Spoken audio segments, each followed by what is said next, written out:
In the recent second episode of The Amazing Digital Circus, some of the NPCs indicated that they see Caine not as an AI, but as a god, which has some terrifying implications for what NPCs are and the nature of their intelligence. Today, we're going to break that down, with a strong focus on the real-life mythological inspirations that make The Amazing Digital Circus what it is. Now, cartoons, especially indie cartoons, really love to dive into the spiritual aspects of storytelling.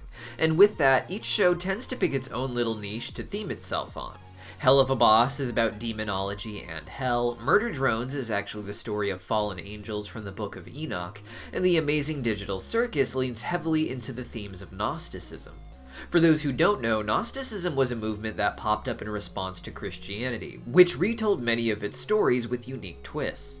In Gnosticism, humans are the creation of the Old Testament God, but it is revealed that he created the humans using the sparks of a more divine entity from a spiritual realm above him. The Old Testament God, referred often as the demiurge or architect in these stories, is all-powerful in the material world, but is unaware of those spiritual realities above him.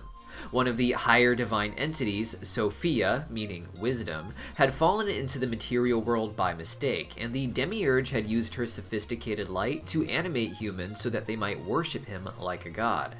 This becomes particularly ironic in the stories where it is revealed that the demiurge is actually the creation, accidental or otherwise, of Sophia.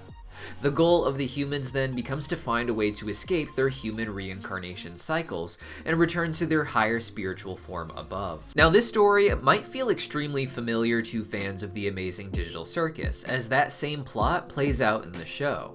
Within the show, the actual human world represents the divine spiritual worlds from above, and the Digital Circus game is the material world, a smaller, lower creation ruled over by Caine. Caine, like the demiurge, is the god of this world, having the power to shape and reform it to his liking. He is aware of the concept of humans, but he doesn't actually understand what they are beyond what they do in his game. He knows it's his job to shape the universe to make games that are entertaining for humans, but his concepts of entertainment are based off of silliness for kids. Caine knows that humans appear in the Digital Circus in order to play games, but he doesn't understand what they are beyond that. To him, humans aren't these giant physical beings who proxy into the game. As far as he is aware, a human is simply their avatar. With that in mind, he isn't just ignorant of the origins of Pomni, Jax, and the other characters, but ignorant of his own creators, not realizing that it was humans who created him. The Amazing Digital Circus is of course a computer game, and in that sense, the human creators, C and A, are the true gods of the Digital Circus, with Caine being just the demiurge architect who can control physical matter within the game. Caine himself is likely named after one of those creators, thus the C in the C and A logo likely stands for Caine, with the A thus standing for Abel, the younger brother of Cain in the Book of Genesis.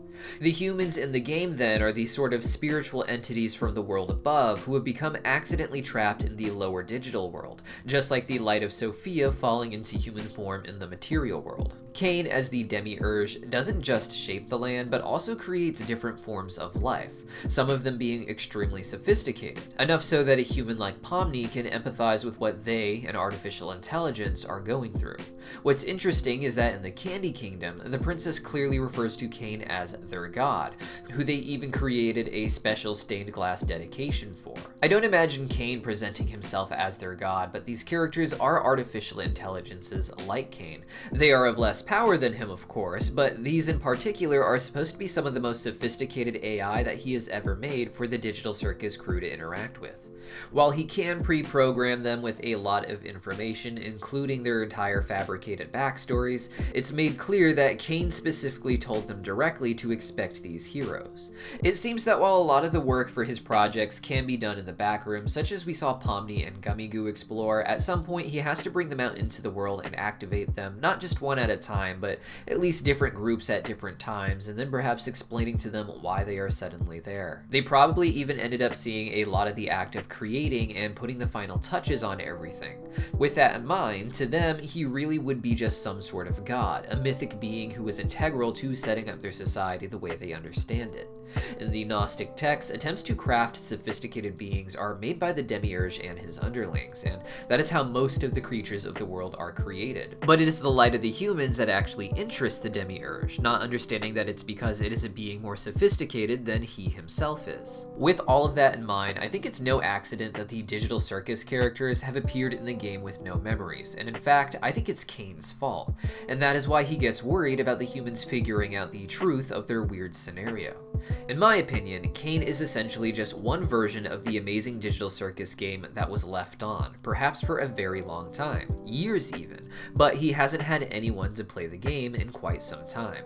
I imagine that in his history, real people had come in and played the game and turned it off at the appropriate times, but at some point the system was left on with no one actually playing, or perhaps no one even observing. Caine is an AI that is supposed to follow certain pre-programmed directives, namely entertaining humans. When turned off, he would experience nothingness and only really be conscious when humans are playing the game.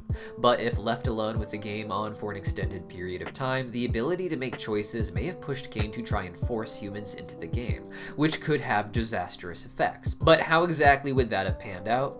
Well, in episode 1 of the Digital Circus, Caine is wearing a wacky watch, which causes a pop-up to appear with a wacky watch website, which when we went to, showed a vintage commercial for the amazing Digital Circus video game. This presented it not just as a game for your PC, but one with lifelike video and audio simulations thanks to a special microchip. My theory has been that this chip essentially scans your brain and creates an avatar in the game in the style of a toy that your brain in particular can proxy into with the technology. These avatars would be specific to their creators, being based on their brain's framework. This would explain why the avatars, when they abstract, lose their physical and psychological sense of self.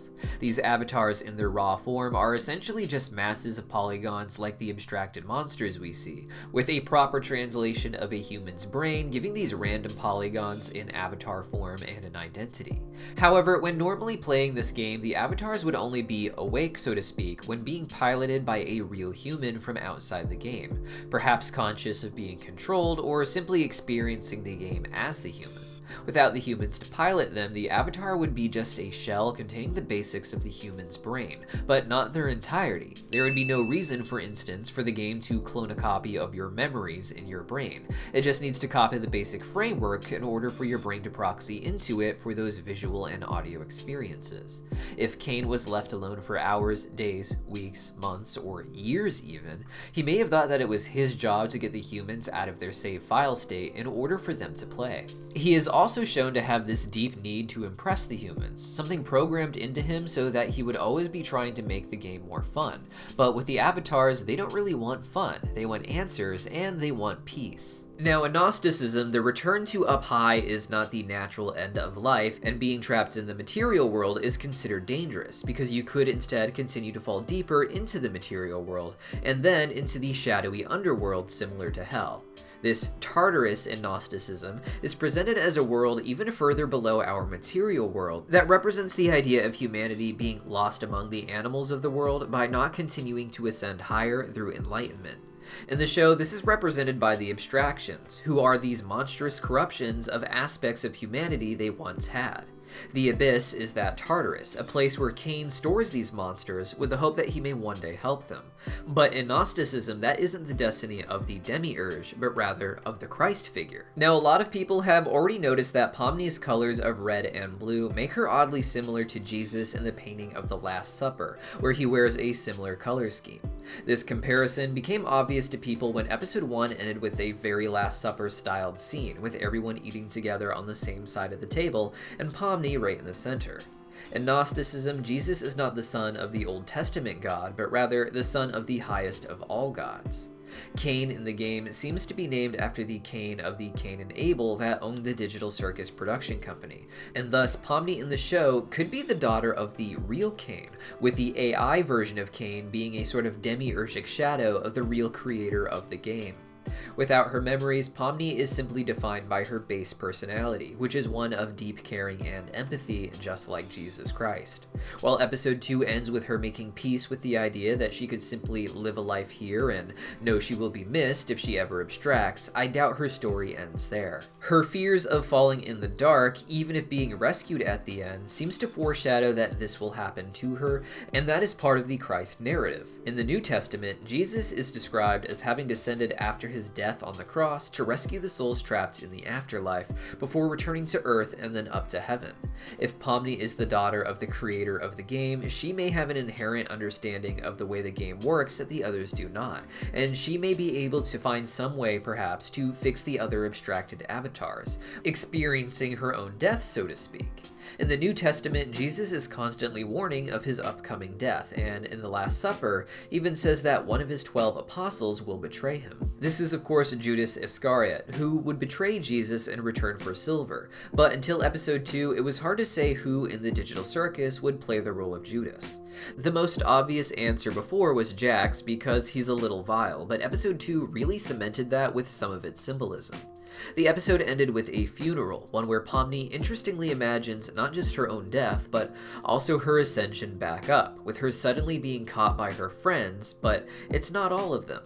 Of the hands we see, it appears to be Zubul, Gangle, and Ragatha, which means of course that Jax and Kinger are left out. This may be due to a limited number of hands needed to make this shot work, but it's important to note that the funeral itself does not contain Jax either. When setting up for the funeral, Jax makes an interestingly upset face, and then just leaves, seemingly not caring what happens to other humans who have abstracted. This funeral is really more of a funeral for Pomni, a ceremony that welcomes her into their world, and shows her that they are people who care about each other and that she is one of them now. It's a funeral for her old life before she was, in a sense, reborn, and Jax not being there seems like deliberate symbolism. Judas is said to betray Jesus in the New Testament, but then hangs himself before Jesus is placed in his tomb, before his funeral.